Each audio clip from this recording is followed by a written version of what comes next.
Vamos começar a trabalhar agora com o capítulo 22, que faz parte do que será a nossa P2, tá?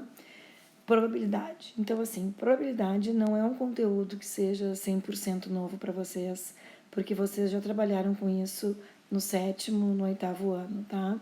Então, as noções iniciais aqui são de retomada, vocês já viram sobre isso, tá?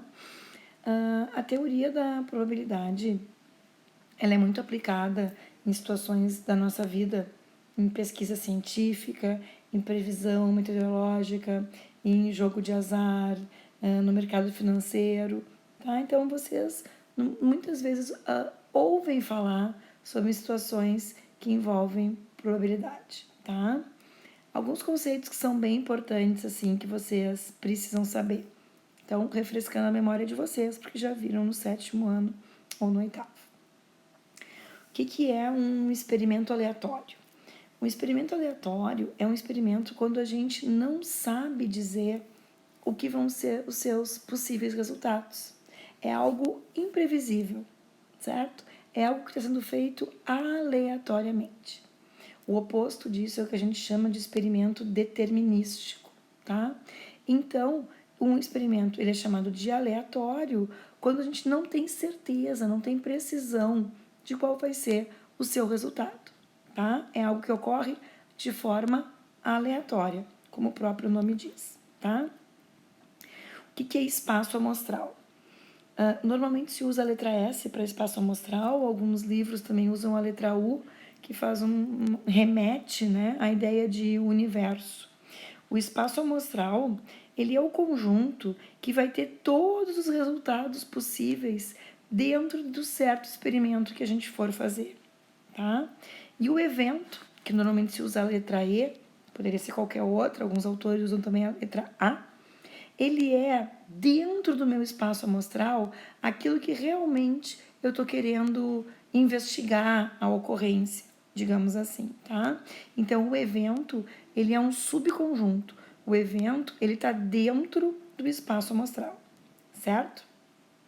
Uma observação bem importante é que, a não ser que o problema nos diga o contrário, ele sempre vai estar considerando que os dados, que as moedas, que as bolinhas, que as cartas de baralho, todos esses objetos são o que a gente chama de perfeito, honesto, tá? Então, quando não disser uma informação diferente, eu sei que está se tratando de situações onde a gente chama de honestos, tá bem? Alguns exemplos aqui, então, de situações que a gente pode pensar o que é o nosso espaço amostral e o que é o nosso evento, tá? Por exemplo, eu tenho uma urna com bolinhas numeradas de 1 a 50, certo? E eu digo para vocês que eu vou retirar uma bolinha desta urna e eu quero que quando eu retire a bolinha, esta bolinha seja um número primo menor que 20, certo?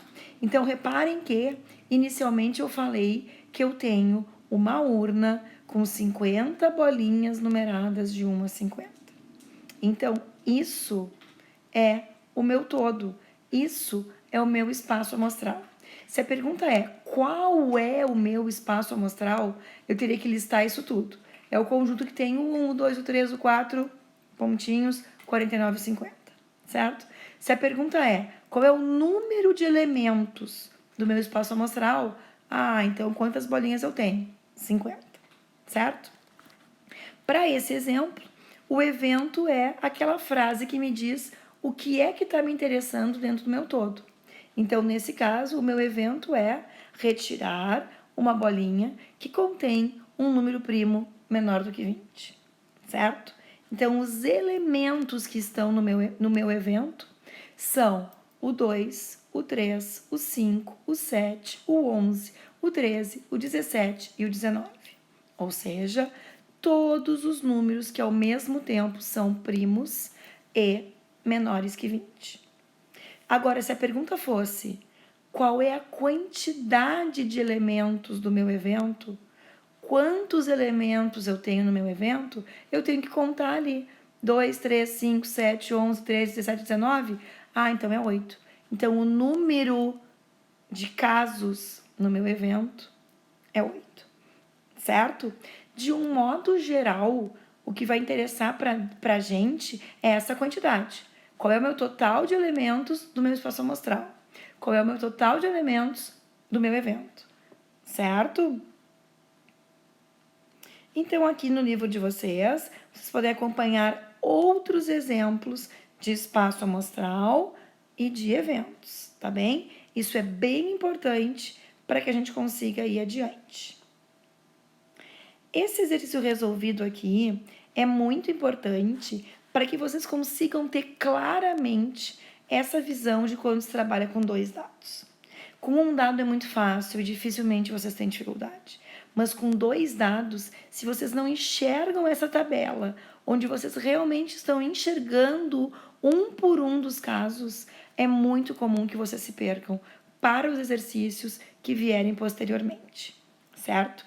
Então eu digo para vocês que eu tenho 2 dados. Não importa se eles são da mesma cor, se eles são de cores diferentes, como nesse exemplo, mas imaginem a situação real. Sugiro que, inclusive, agora vocês em casa, se tem dados, peguem dados, 2 dadinhos, joguem os dadinhos e enxerguem a situação que a gente está olhando no livro e que eu vou falando para vocês, certo? Quando eu jogo 2 dados, tem muitas coisas que podem acontecer. O meu espaço amostral é como se eu pudesse anotar todas as situações possíveis. Então, uma tabela de dupla entrada é uma ideia muito boa para a gente conseguir fazer esse registro e não se perder. Então, reparem que na linha azul, lá de cima, eu tenho os números, supondo tudo que poderia cair com o dado azul, ou com o dado 2, digamos assim. Aqui na coluna, escrito em vermelho, eu tenho todas as opções que poderiam acontecer quando eu jogo o dado vermelho, ou um dado 1, digamos assim. Imagine que eu joguei os 2 dados e eu anoto o que aconteceu. Joguei os 2 dados e anoto o que aconteceu. Muito semelhante com o que nós já trabalhamos em análise combinatória, certo? Então, ali, a gente consegue cruzar as informações do que pode acontecer com cada um dos dados. E então eu visualizo todas as possibilidades. Um num e um no outro também. Um num e 2 no outro. Um num e 3 no outro. E assim por diante. Reparem que é muito importante o que a gente tem na diagonal, que vem de cima para baixo, da esquerda para a direita. Quando trabalhar com matrizes, se chama isso de diagonal principal.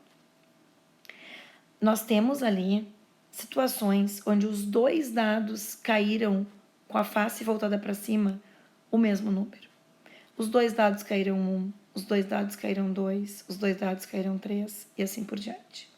Reparem que não tem como ter outra forma de cair 2 dados iguais em cada uma das situações. Diferente do que acontece quando a gente considera números que não são iguais. Por exemplo, cair face 2 junto de face 5. Eu não sei em qual dos dois está a face 2, em qual dos dois está a face 5. Por isso que ali está representando como 2, 5, representando como 5, 2.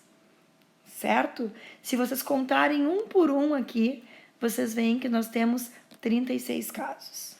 Se nós lembrarmos do que nós aprendemos em análise combinatória, a gente faz os famosos 2 tracinhos do PFC. Um dado vai de 1 a 6 e o outro dado vai de 1 a 6. 6 vezes 6, 36. E a gente chega na mesma quantidade total para valores do nosso espaço amostral. Mas é importante que vocês tenham em mente quais são esses 36 casos. E por isso, olhando na tabela, a gente realmente consegue visualizar quem são esses 36 casos. E isso é fundamental para quê? Para que vocês consigam responder perguntas do tipo a que está na letra B ou que está na letra C. Vamos fazer uma delas, por exemplo, a B. Em quantos casos a soma dos dados das faces superiores é maior que 8? A gente tem que pensar, então, todos aqueles pares ordenados ali em cima, onde cada um representa uma das faces de cada um dos dados, que somando dá o que está sendo pedido, que é maior que 8, certo? Então, de todos aqueles 36 casos, os únicos que nos interessam são os que estão ali listados. 3 e 6, 4 e 5, 4 e 6, 5 e 4 e assim por diante, certo? Então, quando pergunta qual é a quantidade, quantos são os números de casos daqueles meus 36 em que a soma dos números das faces superiores é maior que 8, é o número de casos do meu evento. Então, aí eu vejo que são 10, certo? Com isso, a gente retoma os conceitos principais, os conceitos básicos e iniciais de probabilidade. Eu digo retoma porque vocês já trabalharam com isso no 7º e no 8º ano. Então, agora vocês vão fazer o quê?